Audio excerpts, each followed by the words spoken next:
अध्याय 33 पलायन 2। हाँ, अपने राज्य, और तुम मुझे रोक नहीं पाओगे, इशिता ने सख्ती से जवाब दिया। मृदुल की मुस्कान और चौड़ी हो गई। कोई भी उसकी डरावनी मुस्कान के कारण आसानी से घबरा सकता था, लेकिन इशिता टस से मज नहीं हुई। वह तैयार थी, अगर उसने जोर डाला तो वह उसे मार डालेगी। मेरे पास आपको रोकने के अलावा और कोई रास्ता नहीं है, मेरी रानी, मृदुल ने खुशी खुशी कहा। ईशान ड्रैगोस का एक अदना सा चमचा। इशिता गर्जी और 9 पूंछ वाले लोमड़ी को बर्फ से ढकी जमीन पर बिठा दिया। मृदुल ने सिर हिलाया। चमचा नहीं, बल्कि एक वफादार अनुयायी, मेरी रानी, उसने विनम्रता से बचाव किया और अपनी तलवार म्यान से निकाल ली। वफादार अनुयायी, हास्यास्पद। इशिता ने अविश्वास में उपहास किया और अपने कोट से हाथ बाहर खींचकर उस पर धधकती आग की बौछार कर दी। मृदुल ने उसके हमले से बचते हुए तेजी से वार किया। उसका लक्ष्य था तलवार के हत्थे से उसे बेहोश कर देना। लेकिन इशिता उसके पीछे प्रकट हुई, जिससे वह अवाक रह गया, क्योंकि उसने एक आग की चाबुक से उसके कोट से लेकर कमीज और पीठ की त्वचा तक को चीर दिया। वह दर्द से कराह उठा और घुटनों के बल गिर पड़ा। मुझे कम आंकना नापसंद है, इशिता गुस्से में चिल्लाई और एक बार फिर उसकी पीठ पर चाबुक मारी। मृदुल दर्द से चिल्ला उठा। उसकी पीठ पर अत्यधिक जलन महसूस हुई, और इशिता द्वारा किया गया घाव गहरा और झुलसाने वाला था, लगभग वैसा जैसे किसी कटे हुए मांस में कोई गर्म चाकू घुस जाए। वह रही। इशिता ने दूर से एक आदमी को चिल्लाते सुना और महल के पहरेदारों को उसकी ओर युद्ध लड़ने आने की तरह दौड़ते देखकर उसका माथा सिकुड़ गया। ये स्पष्ट था कि ईशान को पता चल गया था कि वह भाग गई है। स्नोफ्लेक, आओ, उसने 9 पूंछ वाले लोमड़ी को बुलाया, जो आराम से बैठा था। उसकी सफ़ेद रोएदार 9 पूंछें हिल रही थीं। वह इशिता की ओर दौड़ा, जिसने तुरंत उसे अपनी बाहों में उठाया और पीछे मुड़े बिना फाटक से बाहर निकल गई। वह जितना ज्यादा भागी, कोट उतना ही उसे असहज महसूस कराने लगा, और यह बेकार था, क्योंकि ठंड अजीब तरह से और ज्यादा ठंडी होती जा रही थी, लगभग असामान्य रूप से ठंडी। जंगल में प्रवेश करने के तुरंत बाद उसने दहाड़ें सुनी, जो ये दर्शा रही थीं कि अधिकांश पहरेदार ड्रैगन में बदल चुके थे। वह जानती थी कि एंटिका को तेजी से छोड़ने के लिए उसे उड़ने की जरूरत है, और उसके पास केवल पैर थे जो उसे ज्यादा दूर नहीं ले जा सकते थे और उसे पकड़वा सकते थे। मुझे पंखों के साथ क्यों नहीं पैदा किया गया? वह निराशा में कराह उठी। महारानी यहाँ हैं। उसने एक आवाज़ सुनी और एक वार से बचने में सफल रही, जो उसे दूर फेंक सकता था या इससे भी बुरा, मार सकता था। बहुत बड़ी गलती। इशिता ने 9 पूंछ वाले लोमड़ी को नीचे उतारा और अपना कोट हटा दिया। आग के चाबुक उसके दोनों हाथों में दिखाई दिए, और उसने पहरेदार की बांह पर जोर से चाबुक मारी। इससे पहले कि वह चीख पाता, उसने कड़वाहट से तेवर बदले और उसका सिर धड़ से अलग कर दिया। उसकी आंखें आग की तरह लाल हो गईं। जैसे ही चाबुक के चारों ओर धधकती आग तेज हो गई, दहाड़ें तेजी से बढ़ गईं, और ज्यादा पहरेदार जंगल में प्रकट हुए। ऐसा लग रहा था जैसे वे उसे मारने वाले हों। इशिता ने कुशलता से अपने आग के चाबुक से उन सब के सिर उनके शरीर से अलग कर दिए। स्नोफ्लेक बैठा हुआ था, लड़ाई को ऐसे देख रहा था जैसे ये कोई एक्शन नाटक हो, लेकिन उसका उबना स्पष्ट था। उसकी 9 पूंछें फैली हुई थीं और हिल रही थीं, और उसकी नीली स्लिट आंखें चांदी की तरह चमक रही थीं। इशिता हाँफ रही थी, क्योंकि उसकी तेज हरकतें अकड़ गई थीं। ठंड और बिगड़ती जा रही थी, और जिन ड्रैगन पहरेदारों से वह लड़ रही थी, वे भी इस पर प्रतिक्रिया कर रहे थे। वह थकावट से बेहोश होने के कगार पर थी, खासकर वासना के निशान के कारण। उसने पास आ रहे सभी पहरेदारों को मार डाला और फिर स्नोफ्लेक की ओर भागी, उसे और अपना कोट उठाया और भाग गई। उसका दिमाग अपनी दुविधा से बचने के लिए बहुत सारे विचारों से अराजकता में था। वह नहीं चाहती थी कि ईशान उसे पकड़े, उसका भागना व्यर्थ हो जाएगा। अचानक एक विशाल काला ड्रैगन पेड़ों के ऊपर नीचे आया और इशिता पर आग फेंकी, जिसने तेजी से अपनी बांह फैलाकर आग की ढाल से खुद को बचाया, जिससे ड्रैगन की आग उसे छुए बिना उसके किनारों पर फैल गई। ड्रैगन स्तब्ध रह गया जब उसने इशिता की बांह पर 9 पूंछ वाले लोमड़ी को हत्यारे की तरह घूरते देखा। इशिता खांसी, सांस रोकी और अपने पैरों पर दृढ़ता से खड़ी रही। मुझे अभी इसी वक्त मेरे राज्य ले चलो, उसने ड्रैगन से एक आदेशात्मक लहजे में कहा। झिझकते हुए ड्रैगन ने अपनी नज़र 9 पूंछ वाले लोमड़ी पर केंद्रित की, जिसकी आंखें चांदी की तरह धधक रही थीं। क्या तुम बहरे हो? इशिता चिल्लाए। वह जल्दी में थी, क्योंकि वह आसमान में ड्रैगनों को और अपने पीछे से पहरेदारों को आते हुए देख सकती थी। हे भगवान, क्या उसने उन्हें मुझे वापस महल ले जाने का आदेश दिया या उसने उन्हें मुझे मारने का आदेश दिया? उसने निराशा में कराहते हुए खुद से पूछा। क्यों? ड्रैगन अचानक और नीचे झुक गया, इशिता को कूदकर सवार होने का संकेत दिया। उसने ड्रैगन की पीठ पर कूदने के लिए अपनी ताकत का इस्तेमाल किया, जो एक सामान्य इंसान नहीं कर सकता था। इशिता ड्रैगन की पीठ पर थकी हुई लेट गई, स्नोफ्लेक और अपना कोट पकड़े हुए थी। क्रेडिया, वह धीरे से बोली जैसे ही ड्रैगन ने अपने पंख उठाए और आसमान में उड़ गया। इशिता ने अपनी आंखें बंद कर लीं, ठंडी हवा में सांस ली और उसने जो देखा वह कोई और नहीं बल्कि ईशान ड्रैगोस था, जो जोर से मुस्कुरा रहा था और अपने प्यारे डिंपल दिखा रहा था। इशिता की आंखें हैरानी से खुल गईं और उसकी नज़र नीली स्लिट आंखों के एक उग्र जोड़े से मिली। वह क्या था? उसने हैरान होकर पूछा और कोट और हुड पहनते हुए बैठ गई। मैंने उसे क्यों देखा? उसने हैरान होकर पूछा और ठंड के कारण कांप उठी। उसने गहरी सांस ली, कोट को अपने और स्नोफ्लेक के चारों ओर लपेटा। हवा उसके चारों ओर चली और बादल धूल की तरह पास से गुजर गए। उसे आसमान में होने पर चकित होना चाहिए था, लेकिन वह डरी हुई और चिंतित थी। वह ईशान से भयभीत थी और अपने राज्य की स्थिति को लेकर चिंतित थी, क्योंकि वह एक ऐसे राज्य में नहीं जाना चाहती थी जो पहले ही नष्ट हो चुका हो। वह पहुंचना चाहती थी और सब कुछ वैसा ही देखना चाहती थी जैसा होना चाहिए। उसके पिता, उसकी चाची लीना, डैनियल, लोग और उसके साथी जादूगर अपने चेहरों पर मुस्कान के साथ सुरक्षित हों। पिता, आपकी बेटी आ रही है। अध्याय 34। एक महत्वाकांक्षी मित्र। ईशान ने गहरी सांस ली और अविश्वास में सिर हिलाया। उसे उम्मीद थी कि वह भागेगी, लेकिन उसे यह उम्मीद नहीं थी कि वह उसकी 9 पूंछ वाले लोमड़ी के साथ भागेगी, जो उसे अपने जीवन के लिए खतरा मानता था। जब तक स्नोफ्लेक अपना मन नहीं बदलता, 100% संभावना थी कि वह इशिता को मार डालेगा। उसने आंखें बंद कर लीं और अपने सिंहासन के आलीशान गद्दे पर अपनी पीठ टिका दी, एक पैर दूसरे के ऊपर। उसकी सांस धीमी और स्थिर थी। निश्चित रूप से वह क्रोधित था। यही कारण था कि तापमान लगातार बढ़ रहा था। वह इशिता को परखना चाहता था और उसने अवज्ञाकारी होकर वह परीक्षा विफल कर दी थी। उसके चारों ओर गहरे रहस्य थे, ऐसे रहस्य जो दुनिया में कदम रखने के बाद से बन रहे थे, और ईशान उन सबके बारे में अच्छी तरह से जानता था। उसने जानबूझकर कुछ मामलों को निपटाने के लिए कमरा छोड़ा था और वह जानता था कि जब वह अपने राज्य के प्रति उसकी वफादारी का परीक्षण करते हुए अपने 9 पूंछ वाले लोमड़ी के साथ रेलिंग से कूदना चाहती थी। वह क्या सोच रही थी? उसके पास पंख नहीं थे, वह मर जाती।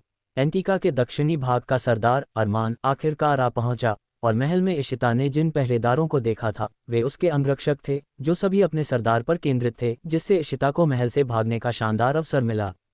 ईशान का इरादा सरदार के साथ उस विषय पर बात करने का नहीं था जिस पर वह चर्चा करने आया था, कम से कम उस समय तो नहीं। उसका मूर्ख तोता बहुत बड़ी मुसीबत में था। उसने उसे एक साथ इतनी सारी भावनाएं महसूस कराईं, जो उसके लिए असामान्य था क्योंकि उसके पास एक अटूट दिल था। ईशान ने धीरे से अपना हाथ उठाया और अपनी धड़कन महसूस करने के लिए उसे अपनी छाती पर रखा। ये हाल ही में धड़कना शुरू हुआ, लेकिन जब वह थोड़े समय के लिए अपनी अंधेरी अवस्था में रहने के बाद अपनी सामान्य अवस्था में लौटता था तो यह ज्यादातर समय रुक जाती थी। क्या तुम सो रहे हो? उसने आशु को पूछते हुए सुना। क्या? ईशान ने अपने दांतों से पूछा। हे मुझे यकीन है कि तुम्हें पता है कि तुम्हारी पत्नी भाग गई और 23 पहरेदारों को मार डाला और मृदुल को बुरी तरह घायल कर दिया है। आशु ने इस तरह बात की जैसे ईशान के दिमाग में कुछ समझ डालने की कोशिश कर रहा हो। हाँ, तो क्या? ईशान ने गुनगुनाया और पूछा। आशु उस बर्फ के ड्रैगन पर विश्वास नहीं कर सका। प्रवीण जादूगरों के राज्य की ओर जा रहा है। उसे अपनी आवाज़ ऊंची करनी पड़ी। ईशान की आंखें तुरंत खुल गईं और तुरंत अपने चांदी के सरीसृप जैसे रूप में बदल गईं। आशु ने घूंट भरा और एक कदम पीछे हट गया। अगर ईशान उस पर हमला करता तो वह अपनी जान बचाने के लिए भागने की तैयारी कर रहा था। रवि ने सूचना दी थी कि प्रवीण अगले सप्ताह हमला करने वाला है। ईशान ने सख्ती से कहा। आशु की आंखें चौड़ी हो गईं, फिर उसका चेहरा गंभीर हो गया। तुम्हें ये संदेश किसने पहुंचाया? और कौन? ईशान ने उपहास के साथ पूछा और आंखें घुमाईं। एक तेज चमक तुरंत उसे घेर लिया और जब प्रकाश गायब हुआ तो वह अपनी अंधेरी अवस्था में आशु को कोल्डली घूर रहा था। आशु ने वह सारे मजाक निगल लिए जो उसके गले से निकल सकते थे, क्योंकि ईशान अपनी अंधेरी अवस्था में ऐसे सिर नहीं नोचता जैसे कोई तोड़ा हुआ फूल हो। मृदुल, आशु बड़बड़ाया। प्रभावशाली, ईशान मुस्कुराया, एक मुस्कान जिसमें कुछ भयावह छिपा था। आशु ने झुककर सलाम किया, मुड़ा और सिंहासन कक्ष से बाहर चला गया। ईशान वापस अपने सिंहासन पर झुक गया, अपनी अंधेरी बुद्धि से सोचने के लिए एक बार फिर आंखें बंद कर लीं। उसकी अंधेरी अवस्था उसके संरक्षकों द्वारा बनाया गया एक कवच थी, लेकिन कई लोग इसे एक अभिशाप मानते थे। ईशान जानता था कि उसके संरक्षकों ने भविष्यवाणी की थी कि जन्म के क्षण से ही वह खतरे में होगा, क्योंकि उन्होंने ये भी भविष्यवाणी की थी कि वह शाश्वत शीतकाल लाएगा जिससे वह खतरा उत्पन्न होगा। यह उसके लिए एक उपहार था, क्योंकि इसने प्रकट किया कि वह अपने संरक्षकों, विशेष रूप से 9 पूंछ वाले लोमड़ी के साथ अपने मजबूत बंधन के कारण अपनी तरह के लोगों में सबसे शक्तिशाली था। दुर्भाग्य से उसकी अंधेरी अवस्था का दिल शाश्वत पाले से ढका हुआ था, ऐसी बर्फ जो कभी पिघल नहीं सकती थी। यही कारण था कि वह कोई भी गर्म भावना महसूस नहीं कर सकता था। स्नोफ्लेक की अंधेरी अवस्था मुख्य रूप से उसके 9 पूंछ वाले लोमड़ी से जुड़ी हुई थी, क्योंकि स्नोफ्लेक का एक गहरा काला इतिहास था। ईशान विश्वासघात का आदी था, वे हर दिन खुद को उजागर कर रहे थे और वह हमेशा उनसे छुटकारा पा लेता था। बेला ने एक चाल चली थी, हालांकि वह उस पर नहीं बल्कि उसके तोते पर थी, और मृदुल ने उसे गुमराह किया था। मुझे छोड़ो, मृदुल चिल्लाया, फिर दर्द से कराह उठा। ईशान ने आंखें खोली और देखा कि आशु मृदुल को उसकी फटी हुई कमीज से खींचकर सिंहासन कक्ष में ला रहा है। आशु ने मृदुल को जमीन पर धकेल दिया, जिससे वह अपनी छाती के बल गिरा। जैसे ही मृदुल की चाबुक से घायल पीठ सामने आई, ईशान के होठों पर एक बड़ी मुस्कान आई, जिसने कहा, प्रभावशाली। उसके तोते ने बेहतरीन काम किया था। झूठी जानकारी, ईशान ने लापरवाही से पूछा। क्या? मृदुल ने सदमे में पूछा। आशु ने उसकी घायल पीठ पर पैर रखा और वह जोर से चीख पड़ा। मुझे समझ नहीं आ रहा है कि क्या हो रहा है, मेरे राजा।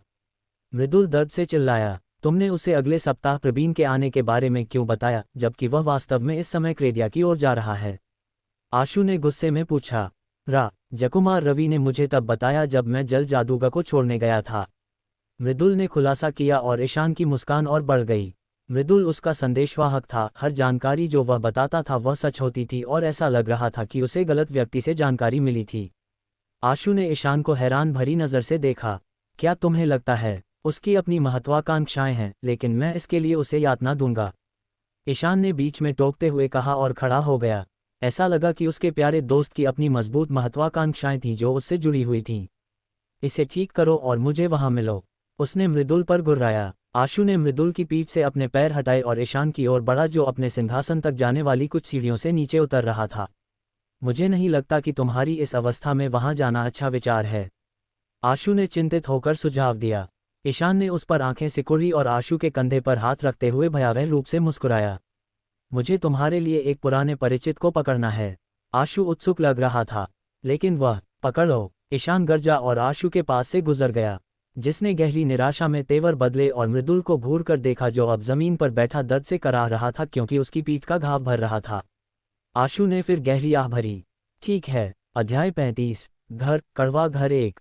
वह फिर से था, उसके चेहरे पर गर्म और ठंडी सांसें पड़ रही थीं। इशिता ने आंखें खोली तो उसे काले फर वाला स्नोफ्लेक दिखाई दिया। वह लगभग चीख पड़ी, लेकिन खुद को नियंत्रित किया और बैठ गई, 9 पूंछ वाले लोमड़ी को ध्यान से घूर रही थी। उसे यकीन नहीं था कि वह कब बेहोश हुई, लेकिन वह जानती थी कि ड्रैगन की पीठ आरामदायक नहीं थी, यहाँ तक कि उसके पहने हुए बड़े कोट के साथ भी। लगभग शाम हो चुकी थी और वह अपने राज्य को अपने आगे देख सकती थी, छोटा लेकिन आशाजनक। जैसे जैसे तापमान गिरा, इशिता ईशान के बारे में चिंतित हो गई। क्या ये संभव है कि ठंड उसकी भावनाओं के कारण हो? जैसे ही वे राज्य के पास पहुंचे, ड्रैगन दहाड़ उठा, मानो क्रेडिया में सभी को सूचित कर रहा हो कि वह आ गई है, और सभी लोग अपने घरों से बाहर निकल आए, जबकि सड़क पर खड़े लोग आसमान की ओर देखने के लिए रुक गए। वे एक ड्रैगन को उन पर हमला किए बिना ऊपर उड़ते देखकर हैरान थे। जब उसने महल देखा तो उसके चेहरे पर एक बड़ी मुस्कान आ गई। उसका राज्य सुरक्षित था और वह बहुत खुश थी। उसका तनावग्रस्त दिल शांत हो गया और उसने महसूस किया कि उसके कंधों से एक भारी बोझ हट गया है। बर्फ का ड्रैगन उसके साथ खेल रहा था। इशिता ड्रैगन से कूद गई और महल के बड़े दरवाजों तक सीढ़ियां चढ़ी, जहां 2 पहरेदार दोनों तरफ पहरा दे रहे थे। दरवाज़ा अचानक खुल गया, जिससे राजा राय बहादुर प्रकट हुए, जो ऐसे लग रहे थे जैसे उन्होंने कोई भूत देखा हो। उनके पीछे लीना के पति दानिश थे, जो उसे देखकर चिढ़े हुए लग रहे थे। वह भूरे बालों वाला एक भारी भरकम आदमी था और उसकी भद्दी मूंछें उसे गुफा के बर्बर जैसा रूप दे रही थीं। इशिता उसकी उपस्थिति मात्र से घृणा करती थी। वह उससे नफरत करती थी और वह उससे नफरत करता था। वह यहाँ क्या कर रहा है? इशिता ने उससे अपनी घृणा छिपाने की परवाह न करते हुए पूछा। मुझे तुमसे ये पूछना चाहिए, प्यारी इशिता। उसकी गहरी कर्कश आवाज़ गुस्से से भरी हुई थी। इशिता ने उस पर आंखें घुमाईं, जिससे उसे अपमानित होकर हाँफना पड़ा। पिताजी, उसने बुलाया। उसकी निगाहें अपने पिता की ओर मुड़ीं, जो अभी भी स्तब्ध थे। छोटी इशिता, वह कांप उठा और उसे गले लगा लिया। इशिता की आंखें चौड़ी हो गईं और आंसुओं से भर गईं। वह गले मिलने वाली थी, तभी आउच! राय बहादुर दर्द से चिल्लाए और इशिता को छोड़ दिया। इशिता की आंखें चौड़ी हो गईं जब उसने देखा कि उसके पिता की हथेली कट गई है, उनकी त्वचा लगभग फट गई है और घाव से खून बह रहा है। राय बहादुर दर्द से चिल्लाए, अपनी कलाई पकड़े हुए। पिताजी, इशिता ने हैरान होकर कहा और अपनी बाहों में 9 पूंछ वाले लोमड़ी को देखकर उसका माथा सिकुड़ गया। अपनी अंधेरी अवस्था में वह बेहद धूर्त लग रहा था और उस पर खून का कोई निशान नहीं था। इशिता लगभग उसे फेंकने ही वाली थी, लेकिन खुद को ऐसा करने से रोकने के लिए उसने सांस ली। सांस लो राय बहादुर, सांस लो, दानिश ने राय बहादुर से कहा, जो लगभग रोने ही वाले थे। इशिता के पास कहने के लिए शब्द नहीं थे। उसे दोषी महसूस हुआ, लेकिन वह 9 पूंछ वाले लोमड़ी को दोष कैसे दे यह नहीं जानती थी। मुझे सच में अफसोस है पिताजी, उसने खेद व्यक्त किया। दानिश ने उसे एक सख्त नज़रों से देखा और फिर राय बहादुर को वापस महल के अंदर खींच लिया और इशिता उनके पीछे चली गई। 2 नौकरानियां प्रकट हुईं, इशिता को देखकर हैरान थीं। इन्हें ले जाओ और इनके घाव का इलाज करो, दानिश ने उन्हें सूचित किया और राय बहादुर को ले जाया गया। इशिता कुछ कह नहीं सकी। दानिश को महल में कब से इतनी शक्ति मिली? दानिश उसके लिए बस एक आदमी था, सत्ता का भूखा, और शायद ही कभी महल में आता था। वह क्या कर रहा था और वह महल में कब पहुंचा? उसने उसे एक दोस्ताना मुस्कान दी, एक भद्दी मुस्कान जिसने उसे उत्तेजित किया।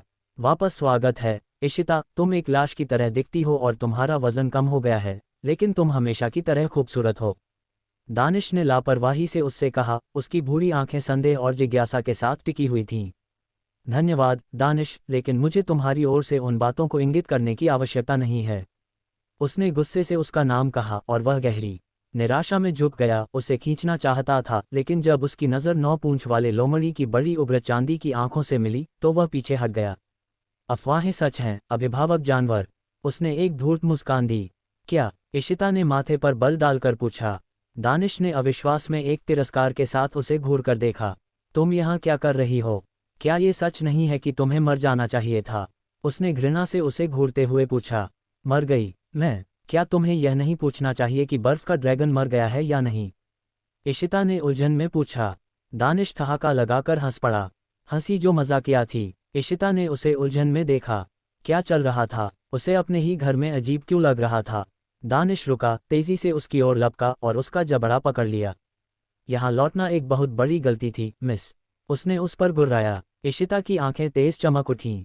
अपने गंदे हाथ मुझसे दूर करो, उसने उस पर चिल्लाया। स्नोफ्लेक उसकी बाहों से कूद गया जैसे कि कहा गया हो और इशिता ने दानिश के गाल की हड्डियों पर मुक्का मारा। एक टूटने की आवाज़ सुनकर वह मुस्कुराई और उसकी चीख उसके कानों के लिए बुरे संगीत जैसी थी। उसने उसका जबड़ा छोड़ दिया और दर्द से चीखते हुए लड़खड़ाकर पीछे हट गया। पहरेदारों, उसे कालकोठरी में ले जाओ। इशिता की आंखें हैरानी से चौड़ी हो गईं। क्या? उसने हैरान होकर पूछा, जबकि दानिश अपनी टूटी हुई गाल की हड्डी के दर्द के कारण अपनी सांस को नियंत्रित करने के लिए संघर्ष कर रहा था। पहरेदार उसके पीछे दरवाजों से अंदर आए, उसे बंदी के रूप में ले जाने का इरादा रखते हुए। वह सबको आदेश दे रहा है। इशिता चौंक गई। दानिश को इस तरह की शक्ति कब मिली? बिना देर किए उसने चीखकर 9 पूंछ वाले लोमड़ी को उठाया और महल के अंदर भाग गई, लेकिन हर कोने में पहरेदार दिखाई दिए। क्या? कृपया मेरे पास न आओ, मैं तुम्हारी राजकुमारी हूँ, वह चिल्लाई पीछे हटते हुए, लेकिन वे करीब आ रहे थे, कुछ उस पर भाले तान रहे थे। उसका दिमाग इतनी अव्यवस्था में था कि उसे उम्मीद थी कि जो कुछ हो रहा था वह एक बुरा सपना था। वे उसके खिलाफ क्यों थे? वास्तव में क्या चल रहा था? वह ये देखने आई थी कि क्या उसके लोग प्रवीण से सुरक्षित हैं या शायद उन्हें उससे बचाने आई थी, लेकिन अब वह पहरेदारों से घिरी हुई थी और उसे कालकोठरी में ले जाया जाने वाला था। पिताजी, इशिता ने असहाय होकर बुलाया। वह उन लोगों से लड़ना नहीं चाहती थी जिनके लिए वह लड़ रही थी। दानिश उसके पास आया, अभी भी अपना गाल सहला रहा था। उसकी आंखों में दर्द दिखाई दे रहा था, लेकिन वह उसे छिपाने में सक्षम था। प्रिय इशिता, तुम्हारे पास कई सवाल होंगे, लेकिन उनका जवाब जल्द ही दिया जाएगा, इसलिए जवाबी हमला मत करो। इशिता की आंखें क्रोध में फड़क उठीं, लेकिन वह जल्द ही चक्कर खाने लगी। वह चिल्लाई और निराशा में अपना सिर झुका लिया। वह लड़ने के लिए पहले से ही बहुत कमज़ोर थी। तुम एक अच्छी लड़की हो, दानिश हंसा जब इशिता ने स्वेच्छा से पहरेदारों को उसे कालकोठरी तक ले जाने की अनुमति दी। मूर्ख जादूगरनी, तुम महज एक मोहरा हो और कुछ नहीं, उसने कहा। उसका चेहरा मुस्कान से रहित था जब उसने उस दिशा में घूरा जहां वह गई थी। अध्याय 36, घर कड़वा घर 2। क्या हो रहा है? तुम सब ऐसे क्यों व्यवहार कर रहे हो जैसे दानिश तुम्हारा राजा हो? इशिता ने पूछा, जवाब की उम्मीद करते हुए। जैसे ही एक पहरेदार ने कालकोठरी का दरवाज़ा खोला और उसे अंदर धकेल दिया, जहां वह गिर गई। तुम बहुत ज्यादा सवाल पूछती हो, एक पहरेदार ने उस पर चिल्लाया। इशिता की आंखें दहकते लाल रंग की हो गईं, लेकिन वह आग को प्रकट करने के लिए बहुत कमज़ोर थी। उसे राहत मिली कि वह अपने पकड़े हुए 9 पूंछ वाले लोमड़ी पर नहीं गिरी थी। वह धूल भरी जमीन पर बैठ गई और पहरेदारों में से प्रत्येक कड़वाहट से तेवर बदले हुए दूर चले गए। इशिता को समझ नहीं आ रहा था कि क्या चल रहा है। वे उसके साथ एक दुश्मन, एक अजनबी और मिट्टी के टुकड़े जैसा व्यवहार क्यों कर रहे थे। उसे जवाब चाहिए थे, खासकर दानिश के नियंत्रणों के बारे में। जब से उसने अपना राज्य छोड़ा था, ऐसा लग रहा था कि बहुत कुछ बदल गया है। कृति क्रेडिया के पास कहीं नहीं मिली। डैनियल, वह उसकी शादी में मौजूद नहीं था। उस दिन उसके कमरे से निकलने के बाद वह हवा में गायब हो गया था। इशिता ने आह भरी और 9 पूंछ वाले लोमड़ी को कालकोठरी में घूमने दिया, लेकिन उसने एक भी मांसपेशी नहीं हिलाई और उसे घूरता रहा, मानो उसे कह रहा हो कि वह कभी भी ऐसी गंदी जमीन पर कदम नहीं रखेगा। इशिता ने आह भरी और लोमड़ी को पकड़ लिया, जो उसके कोट में सिमटकर अपनी आंखें बंद कर रहा था। उसकी उम्मीदें दयनीय रूप से कम थीं। उसके पिता खुले हाथों से उसका स्वागत करने के बजाय एक स्तब्ध अभिव्यक्ति के साथ उसका स्वागत किया, और दानिश वह आदमी था जिससे वह नफरत करती थी, और वह जानता था कि उससे पंगा न ले। यही कारण था कि वह हैरान थी कि अचानक उसे पहरेदारों और नौकरानियों पर इतनी शक्ति कैसे मिली। दानिश की शादी लीना से हुई थी और उनके बच्चे थे। इशिता दानिश से नफरत करती थी क्योंकि उसके 12वें जन्मदिन पर उसने उसके साथ दुराचार करने की कोशिश की थी, और जब उसने उसकी छाती जलाकर विरोध किया तो उसने इतने सारे बेतुके शब्द कहे जो वह समझ नहीं पाए। इशिता मुस्कुराई, ये जानकर कि उसने उसकी छाती पर जो घाव किया था उसके परिणामस्वरूप एक बड़ा निशान बन गया था। तुम कहाँ हो, पिताजी? इशिता ने कमज़ोर आवाज़ में पुकारा। वासना का निशान उसे और भी कमज़ोर कर रहा था, इस हद तक कि वह मुश्किल से सांस ले पा रही थी। और स्नोफ्लेक ने उसके पिता के हाथ को इतनी जोर से काट लिया था कि उनकी त्वचा छिल गई थी। यह आश्चर्यजनक था। इशिता ने अपनी बाहों में 9 पूंछ वाले लोमड़ी पर आंखें सिकुड़ीं। क्या उसने ऐसा इसलिए किया क्योंकि वह अपनी अंधेरी अवस्था में था? रीता के अनुसार स्नोफ्लेक सबसे शक्तिशाली अभिभावक जानवर था। क्या तुम मुझे यहाँ से निकलने में मदद कर सकते हो? जब उसने पूछा तो उसने अपनी धधकती चांदी की आंखें खोलीं, जिसने उसे ईशान की याद दिलाई। ईशान, उसे एहसास हुआ। वह हाँफ उठी, खड़ी हुई और फाटक की ओर भागी। मुझे बाहर निकालो, मुझे बाहर निकालो, इशिता चिल्लाए। उसका यहाँ होना मतलब था कि ईशान रास्ते में था, और 9 पूंछ वाले लोमड़ी का अपनी अंधेरी अवस्था में होना मतलब था कि ईशान भी अपनी अंधेरी अवस्था में था। प्रवीण, सबसे अधिक संभावना है कि क्रेडिया के रास्ते पर था, और अगर यह सच था तो वहाँ एक युद्ध छिड़ जाएगा। कृपया मुझे बाहर निकालो, उसने जितना जोर से हो सका चिल्लाया। एक ही समय में बहुत सारी चीजें हो रही थीं। वह क्रोधित थी। उसने धीरे से 9 पूंछ वाले लोमड़ी को जमीन पर रखा, हल्के गंदे सफेद कोट को हटाया और फाटक की धातु की सलाखों को पकड़ लिया। भाड़ में जाओ, मैं कैदी नहीं हूं, वह गुस्से में चिल्लाए। उसकी आंखें दहकते लाल रंग की हो गईं, उसकी पकड़ में सलाखें पिघल गईं और पूरा फाटक पिघल गया।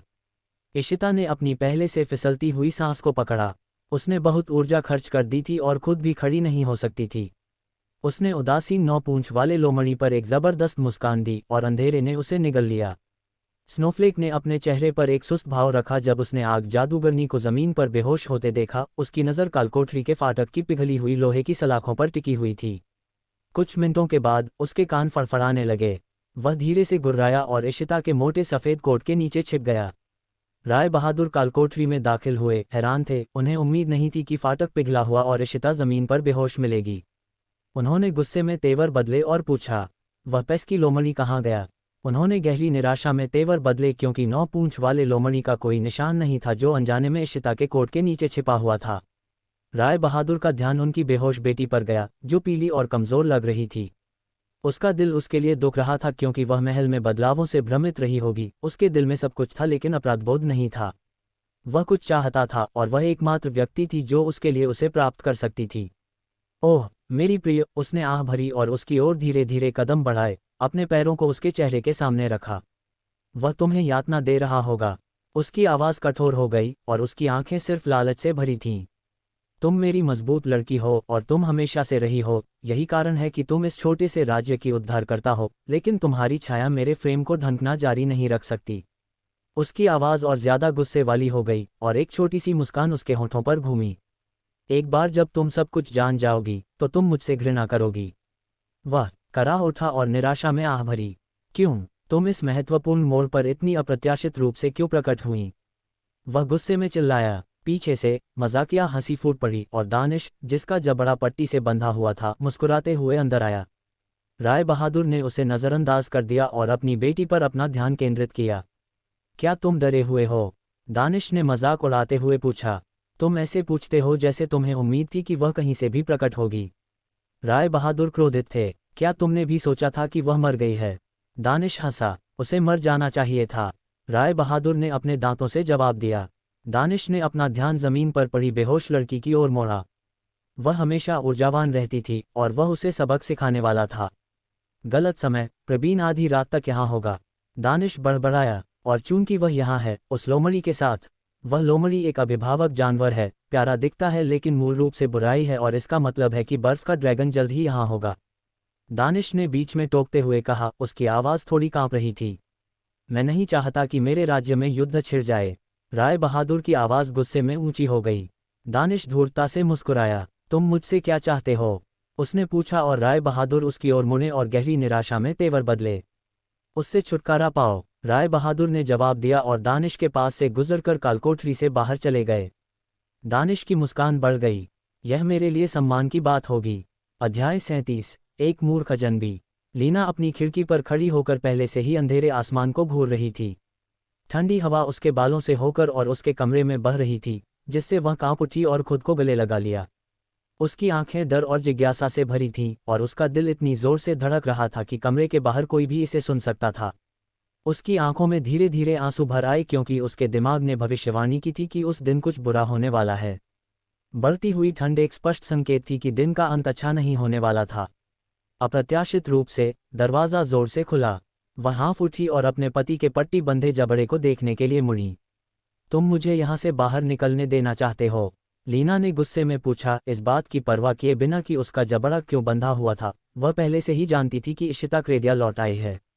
मैं तुम्हें बाहर नहीं निकलने दूंगा, खासकर जब बर्फ का ड्रैगन आ रहा है। दानिश उसकी ओर आता हुआ दिखाई दिया। लीना ने उससे बचने की कोशिश की, लेकिन उसने उसकी कलाई पकड़ी और उसे करीब खींच लिया, अपनी बाँह उसकी कमर के चारों ओर लपेट दी। तुम यहीं रहोगी जब तक मैं तुम्हारे लिए वापस नहीं आता, दानिश ने उसे एक अप्रिय मुस्कान के साथ बताया, जिसके कारण वह निराशा में झुक गई। अभी कमरे को सील करने के लिए अपने जादू का इस्तेमाल करो, उसने चिल्लाया। उसकी आवाज़ आज्ञाकारी थी। इस बार तुम्हारी क्या योजनाएं हैं? बर्फ के ड्रैगन को मारने की? लीना जोर से हंसी, फिर गुर्राए। आज रात तुम्हारे सांस लेने की आखिरी रात होगी, मेरे प्यारे पति। वह खुद से कहो, लेकिन वही करो जो मैं कहता हूँ। समस्याओं के आने से पहले मुझे किसी से छुटकारा पाना है। दानिश ने उसे दूर धकेल दिया। लीना ने तेजी से खुद को गिरने से रोका, और दानिश उस पर मुस्कुराया, जिससे वह जिज्ञासा से उसे घूरने लगी। तुम किससे छुटकारा पा रहे हो? उसने पूछा, फिर एहसास में हाँफ उठी। नहीं, हाँ, दानिश हंसा और दरवाजे की ओर मुड़कर चला गया। लीना की आंखें चमकीले हरे रंग की चमक उठीं, और एक बल ने दरवाजे को बंद कर दिया, दानिश के चेहरे के सामने उसे पटक दिया। आदमी ने गहरी निराशा में माथे पर बल डाला, अपनी मुट्ठी भींच ली और लीना की ओर मुड़ा, जो आत्मविश्वासी लग रही थी। तुम कभी नहीं सीखती, है ना? दानिश ने उस पर थूका। मैं तुम्हें उस लड़की को और ज्यादा घायल नहीं करने दूंगा जितना तुम पहले ही कर चुके हो। लीना ने उस पर गुर्राया। वह अहंकारी के सिवा कुछ नहीं है, दानिश चिल्लाया, और वह अहंकारी लड़की ही है जिसके साथ तुम दुनिया में कदम रखने के बाद से शतरंज की तरह खेलते रहे हो। लीना ने घृणा में गुर्राया। दानिश ठहाका लगाकर हंस पड़ा। वह एक पल के लिए हंसा, फिर लीना की ओर भागा, उसकी दोनों कलाइयां पकड़ी और उसे घूरने लगा, क्योंकि वह उसकी पकड़ में कांप रही थी। संत जैसा व्यवहार मत करो, ऐसा व्यवहार मत करो कि तुम्हें परवाह है या वह तुम्हारी इकलौती है। तुम्हारे पास एक काला दिल है, काला और घिनौना। उसने उस पर गुर्राया, उसकी कलाइयां छोड़ी और अपना माथा उसके माथे से टकरा दिया। लीना जमीन पर गिर गई और दर्द से चिल्ला उठी। मेरे समय की कितनी बर्बादी! दानिश ने उस पर थूका। अचानक एक दहाड़ की तेज गूंज सुनाई दी, जिससे दानिश चौंक गया। एक पहरेदार कमरे में दौड़ा और अपना सिर झुका लिया। मुझे अभी अभी खबर मिली है कि बर्फ का ड्रैगन क्रेडिया में आ गया है, उसने सूचना दी। दानिश की आंखें हैरानी से चौड़ी हो गईं, जितनी उम्मीद थी उससे पहले। वह चिल्लाया, डॉट डॉट डॉट। ईशान की निगाहें आलस्य से राज्य को स्कैन कर रही थीं, और उसने लोगों को अपने राज्य के ऊपर उड़ते हुए ड्रैगनों को देखने के लिए बाहर आते देखा। वह मृदुल पर था, जो अपने ड्रैगन रूप में था, और उसके पीछे ड्रैगन उसके पहरेदार थे। ईशान प्रभावित था कि प्रवीण जादूगरों के राज्य में नहीं पहुंचा था। इसमें कोई संदेह नहीं था कि प्रवीण पहुंचेगा, और मूर्ख को पता नहीं चलेगा कि ईशान राज्य में मौजूद होगा, जब तक कि कोई उसे सूचित न करे, यह मानते हुए कि वे कर सकते हैं। वे सब महल के सामने उतरे और देखा कि विकास मानव पहरेदारों में से एक का गला घोंट रहा था, जिसके चारों ओर कई अन्य मृत पहरेदार थे। ईशान मृदुल से कूद गया, विकास के सामने प्रकट हुआ, और मानव पहरेदार के सिर को टमाटर की तरह फोड़ दिया। खून विकास पर पड़ा, जिसने तुरंत शरीर को छोड़ दिया, जिससे वह जमीन पर गिर गया। वह बहुत देर से अंदर है, श्रीमान, विकास ने सूचित किया और ईशान पर अपना सिर झुका लिया। ईशान ने गुनगुनाया और फर्श पर पड़े शरीरों को देखा। एक बार जब वे आ जाएं, तो हमला करो, लेकिन प्यारे गरीब प्रवीण को बख्श देना, ईशान ने कहा और बड़े दरवाजे की ओर चला गया। उसने आसानी से नक्काशी को धकेला, अपनी उंगलियों को उस पर सहलाया। वह खुला, पहरेदारों को उस पर हमला करने के लिए तैयार दिखाया। उसने एक शांत अभिव्यक्ति बनाए रखी, लेकिन उसकी आभा मौत के बारे में बात कर रही थी, जिसे पहरेदारों ने महसूस किया क्योंकि उनके आंखों में हिचकिचाहट और डर भर गया था। समर्पण करो, प्राणी, पहरेदारों में से एक चिल्लाया। बुरा बयान, एक परिचित आवाज ने उपहास किया और आशु एक सख्त अभिव्यक्ति पहने हुए अंदर चला गया। राक्षस, सभी पहरेदारों ने सदमे में चिल्लाया। आशु ने अपना हाथ बढ़ाया, अपने दानवी पंजे दिखाए और उसकी आंखें पूरी तरह से काली हो गईं। एक पल में उसने पहरेदारों को बीच से काट दिया, ईशान के लिए एक रास्ता साफ कर दिया, जो लापरवाही से उसमें से गुजर गया। उसकी निगाहें महल के चारों ओर घूम गईं, अपने तोते की कम ऊर्जा को महसूस करते हुए। बेचारी बच्ची, उसने फुसफुसाया और सिर हिलाया जैसे ही वह एक गलियारे से गुजरा जो सीधे कालकोठरी तक जाता था। वह पिघला हुआ फाटक, जमीन पर बेहोश इशिता और अपने बड़े कोट पर सोए हुए 9 पूंछ वाले लोमड़ी को खोजने के लिए पहुंचा। वह उसकी ओर चला और अपनी एड़ी पर खड़ा होकर उसके चेहरे से उसके दहकते लाल बालों को दूर धकेला। अवज्ञा बहुत सी बुरी चीजों का कारण बनती है, उसने फुसफुसाया। चुप रहो, इशिता बड़बड़ाया, उसके होंठ कांप रहे थे। अभी भी अहंकारी, ईशान ने फुसफुसाया और उसकी आंखें धीरे धीरे खुलीं जो अत्यधिक वासना को प्रकट कर रही थीं। मुझे कुछ समझ नहीं आ रहा है, मुझे एक अजनबी, एक मूर्ख अजनबी जैसा महसूस हो रहा है, इशिता ने आवाज दी, उसकी वासना से भरी आंखों में धीरे धीरे आंसू भर आए। ईशान ने उसे कोरे ढंग से घूरा। अगर मैं तुम्हें चूमता हूं तो तुम और भी मूर्ख हो जाओगी, उसने रूखेपन से कहा, अपनी उंगलियों को अपने होंठों पर रखा और अपने अंगूठे से उसके निचले होंठ को रगड़ा। या तुम्हें ऊर्जा दूंगा क्योंकि तुम्हारा आक्रोश बढ़ गया है, उसने लापरवाही से जोड़ा। मैं अपने पिता को देखना चाहती हूँ, उन्हें चोट लगी है, इशिता ने अपने दांतों से गुर्राया। ईशान की आंखें उसके शब्दों पर उग्र हो गईं। मैं तुम्हारे होंठों को अपने होंठों पर चाहता हूँ, मेरे प्यारे तोते। अध्याय 38, बर्फ से मारो। जैसे ही ईशान ने वे शब्द कहे, स्नोफ्लेक की आंखें चौड़ी हो गईं। इशिता ने ईशान को निराशा में देखा, उसकी आंखें वासना से भरी थीं। उसकी त्वचा पर रोंगटे खड़े हो रहे थे क्योंकि ईशान उसे ऐसे देख रहा था जैसे कोई शिकारी अपने शिकार को देख रहा हो, कामुकता से उसके होंठों को रगड़ रहा था। तुम जानते हो कि क्या चल रहा है, इशिता बड़बड़ाया। इसलिए मैं हमेशा कहता हूं कि तुम बहुत मूर्ख हो, इशिता ने आंखें घुमाईं। उसे गंभीरता से उसकी सामान्य अवस्था और उसकी अंधेरी अवस्था के बीच का अंतर नहीं पता था। वह उसके लिए समान था। उसने उसकी कलाई पकड़ी और उसके हाथ को अपने होंठों से दूर धकेल दिया, फिर धीरे धीरे अपने पैरों पर खड़े होते हुए गुर्राए। मैं अपने पिता के पास जा रही हूँ, उसने कहा और उसके पास से गुजरने के लिए एक कदम बढ़ाया। क्या तुमने मुझे नहीं सुना, ईशान ने भयावह ढंग से पूछा, जिससे वह रुक गई। इशिता ने आंखें बंद कर लीं और अपना सिर नीचे कर लिया। वासना उसे अंधा करने में सक्षम थी। उसने खुद को उसे सौंपने की ओर ले जाने वाले किसी भी विचार को नियंत्रित करने के लिए गहरी सांस ली। मैं बहरी नहीं हूँ, उसने फुसफुसाया और उसे घूरने के लिए सिर उठाया। उसकी नज़र उस पर चुभ रही थी। वह मुश्किल से अपने पैरों पर खड़ी हो सकती थी क्योंकि उसकी नज़र उसे सिर से पैर तक स्कैन कर रही थी। उसे लंबे समय तक घूरने के बाद उसने उसकी सामान्य और अंधेरी अवस्था के बीच एक अंतर देखना शुरू कर दिया। उसकी सामान्य अवस्था हमेशा उसे उन मजबूत भावनाओं से घूरती थी जिन्हें वह समझ नहीं सकती थी। उसकी अंधेरी अवस्था उसे कोरेपन से घूरती थी, खाली अंधेरे और अकेले शून्य के अलावा और कुछ नहीं। एक तेज चमक ने उसे और उसके 9 पूंछ वाले लोमड़ी को घेर लिया और जब वह फीकी पड़ गई तो वे वापस सामान्य हो गए। इशिता हाँफ उठी क्योंकि उसके दिल की धड़कन रुक गई थी। ईशान और ज्यादा हल्का और थोड़ा कम डरावना लग रहा था। तुमने कहा कि तुम बहरी नहीं हो प्यारे तोते, ईशान ने ताना मारा। क्या तुम मुझे बचाने आए हो या परेशान करने, इशिता ने उसकी ओर भागने और उसे अपने दिल की संतुष्टि के लिए चूमने की इच्छा से लड़ते हुए पूछा। वह उसकी नंगी चिकनी सफ़ेद त्वचा को महसूस करना चाहती थी, उसके मुंह में कराहना चाहती थी, उसे अपने शरीर के हर हिस्से को महसूस कराना चाहती थी, उसे कांपना चाहती थी जबकि वह उसे डुबो देता था। दोनों नहीं, ईशान ने एक मोहक मुस्कान के साथ जवाब दिया और जब उसने पलक झपकाई तो वह उसके बहुत करीब था। उसने अपनी बाँह उसके छोटे शरीर के चारों ओर लपेट दी और उसने महसूस किया कि उसकी पीठ धीरे से दीवार से रगड़ रही है। तो फिर तुम यहाँ क्यों हो, इशिता हकलाया, अपने माथे पर पसीने की चुभन महसूस कर रही थी। कालकोठरी में यौन तनाव इतना अधिक था कि स्नोफ्लेक ने निराशा में जोड़े को घूरा और कालकोठरी से बाहर चला गया। तुम्हारी अवज्ञा के लिए, तुम्हें यातना देने के लिए, ईशान ने एक गहरी फुसफुसाहट के साथ जवाब दिया, अपनी नाक को उसकी नाक के खिलाफ सहलाते हुए। मैंने तुम्हें बताया था कि तुम्हारे राज्य को बचाने की जरूरत नहीं है। लेकिन इशिता ने अपनी सांस रोकी जैसे ही ईशान ने उसे करीब खींचा, जिससे उनके शरीर एक दूसरे से दब गए।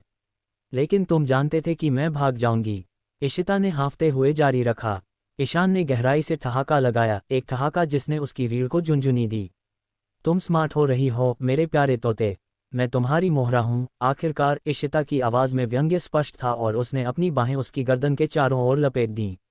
उसे उम्मीद थी कि वे बहुत आगे नहीं जाएंगे। वे एक गंदी कालकोठरी में थे, भगवान के लिए। उसने खुद पर भरोसा नहीं किया, लेकिन उसे उम्मीद थी कि वह उसे रोकेगा। वह बस चाहती थी कि वह उसे छुए। ठीक है, ठीक है, ठीक है, एक परिचित आवाज़ जिसने इशिता को घृणा से भर दिया, कालकोठरी में गूंज उठी। इशिता हाँफ उठी और निराशा में झुक गई। बोलना चाहती थी, लेकिन ईशान ने अपने होंठ उसके होंठों पर पटक दिए, अपनी जीभ उसके मुंह में डाल दी। इशिता, जिसने कार्रवाई की उम्मीद नहीं की थी, उसके मुंह में कराह उठी और उसके कोट के कॉलर को पकड़ लिया। उसका दिमाग तुरंत खाली हो गया, दानिश को पूरी तरह से मिटा दिया। जैसे ही उसने उसके निचले होंठ को चूसा और अपनी जीभ उसके चारों ओर लपेट दी, उसके पैर लड़खड़ा गए। इशिता कांप उठी क्योंकि उसने उसके शरीर में गर्म हवा फूंक दी। उसके हाथ ने उसके नितंबों को पकड़ा जबकि दूसरे ने उसकी ठोड़ी को ऊपर धकेल दिया ताकि उसकी चिकनी गर्दन को महसूस किया जा सके। सांस लो। इशिता को एहसास हुआ कि जब उसने उसके मुंह में सांस ली तो उसने अपनी सांस रोक रखी थी। हे भगवान! इशिता ने महसूस किया कि जब उसने चुंबन तोड़ा और अपने होठों को उसकी गर्दन के उस तरफ मोड़ दिया जिसे वह सहला रहा था, तो उसके पैरों के बीच की नमी और बिगड़ गई। निशान प्रकट हुआ और उसने धीरे से उसे चूमा, जिससे इशिता से एक बेशर्म कराह निकली, जिसने उसके चौड़े कंधों को पकड़ा। दानिश, जिसका जबड़ा पट्टी से बंधा हुआ था, बेशर्म जोड़े को विस्मय से घूर रहा था। वे जानते थे कि वह उन्हें देख रहा था, वे क्यों नहीं रुक रहे थे। इशिता की कराहों ने धीरे धीरे उसे उत्तेजित कर दिया और उसने हाँफते हुए महसूस किया कि उसका अंग फड़क रहा है। ईशान की आंखें खुलीं, सिर्फ क्रोध प्रकट हुआ। उसने इशिता से दूर खींचने की कोशिश की, लेकिन उसने उसे वापस खींच लिया, अपने होंठ उसके होंठों से पटक दिए। वह निराशा में कराह उठा क्योंकि वह उसे छोड़ना नहीं चाहता था। उसने उसके होंठों को सामान्य से कम आक्रामक तरीके से काटा और चूसा, लगभग जुनून से। स्नो! ईशान ने इशिता के होंठों के खिलाफ एक कराह के रूप में पुकारा और 9 पूंछ वाला लोमड़ी कालकोठरी में वापस चला गया, दानिश को घूरते हुए, जो अपनी जगह पर जम गया था। इशिता के बारे में कल्पना कर रहा था जितना वह उसकी कराहों को सुन सकता था। स्नोफ्लेक ने अपना सिर एक तरफ झुका लिया, उसकी नीली स्लिट आंखें पूरी तरह से काली थीं, कुछ घातक पकड़े हुए। ईशान ने चुंबन तोड़ा और स्नोफ्लेक पर चिल्लाया, मारो! इशिता तेजी से होश में आ गई। क्या? नहीं! उसने सदमे में चिल्लाया, ईशान से एक सख्त घूर प्राप्त करते हुए। क्या उसने तुम्हें पहले छुआ है? उसने सख्ती से पूछा। इशिता ने मुश्किल से निगला और धीरे से सिर हिलाया, हाँ।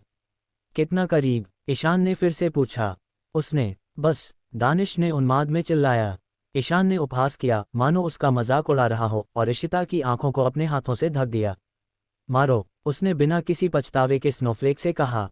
नहीं! इशिता चिल्लाए, स्नोफ्लेक को रोकते हुए, जिसने एक भी मांसपेशी नहीं हिलाए और अपनी घातक घूर बनाए रखी।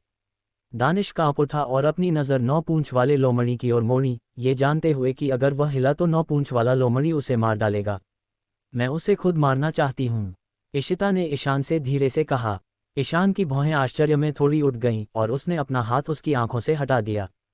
उसकी आंखें दर्द से भरी थीं और वासना गायब हो गई थी। उसके होंठ फड़के और उसने अपनी नज़र दानिश से हटा ली, जो अपनी जगह पर जम गया था। कितना करीब? उसने उससे शांति से पूछा। दुरा, 4 के करीब। इशिता की आवाज़ कांप रही थी। दानिश स्तब्ध लग रहा था और उसे तुरंत कालकोठरी में वापस आने का पछतावा हुआ। झूठा! वह चिल्लाया। काय! इशिता ने उसे घूरा। ईशान की आंखें दानिश पर सिकुड़ गईं। अच्छा, उसने फुसफुसाया जैसे ही उसने इशिता को उसकी बांह से खींचकर अपने करीब लाया।